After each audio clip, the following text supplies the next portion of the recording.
চলে এলাম তোমাদের সামনে। আজকে একদম সিম্পল রান্না হয়েছে। আজকে হচ্ছে বেগুন পোড়া, বড়ি দিয়ে মাখা, আলু ভাতে তেল লঙ্কা দিয়ে মাখা, ভাত তো আছেই, আছে বড়ি ভাজা, আর এটা গুলে মাছের ঝাল। গুলে মাছ কারা কারা খাও জানি না, বা চেঙো মাছ, বাঘা চেঙো বা গুলে মাছ বলে এটাকে, তার ঝাল করেছি। আর এখানে আছে ডাল। এই হচ্ছে আজকের মেনু।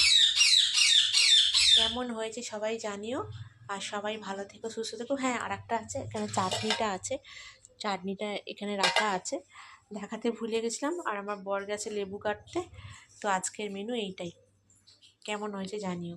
আর সবাইকে গুলে গুলে মাছ বা চেঙো মাছ খাও কি না জানিও, বাঘা চেঙো বা গুলে মাছ।